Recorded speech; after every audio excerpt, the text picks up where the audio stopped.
CDBG is a grant that the city receives from the federal government that is intended to support and help the low to moderate income community here in Round Rock.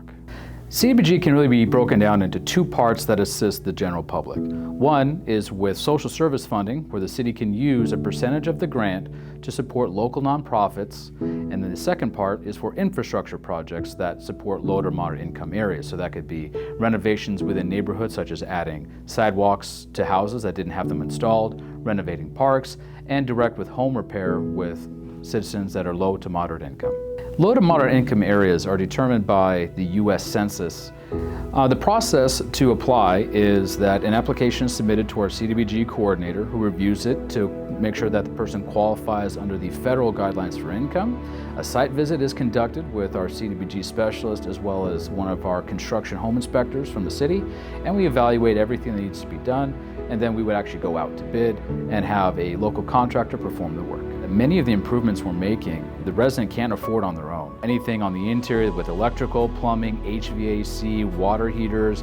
We do ADA improvements, installing shower rails, stair rails, as well as improvements to the exterior, so fencing, siding, things like that. So not only does that help the resident improve the quality of life and help remain in their home, it also improves the exterior of the home, adding to the neighborhood's aesthetics. Social service funding is open to all the nonprofits in Round Rock. One such applicant we've had is the Serving Center.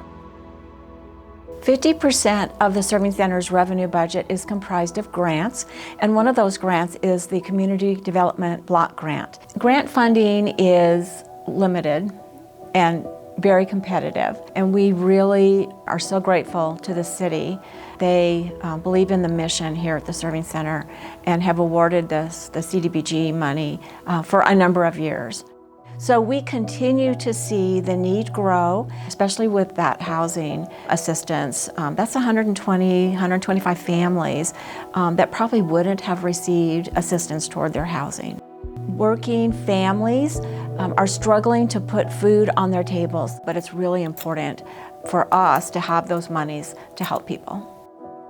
So for our infrastructure programs for CDBG, one opportunity that we saw was to install enhanced bus stops.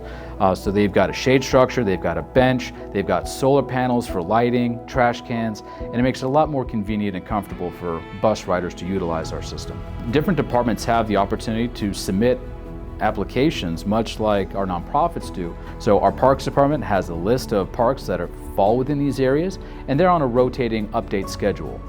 When we get to revitalize them, they look like a brand new park in an older neighborhood that traditionally hasn't had it.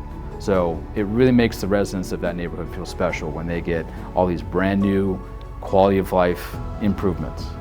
The infrastructure side allows the city to take on large projects that are very expensive, that would be very difficult for us to do on our own otherwise, as well as the social service funding program, where we support the nonprofits that offer vital services to families, such as the rent and mortgage assistance, the food pantry to help put food on the table, and our utility assistance program to help pay the bills, keep everybody together in this community.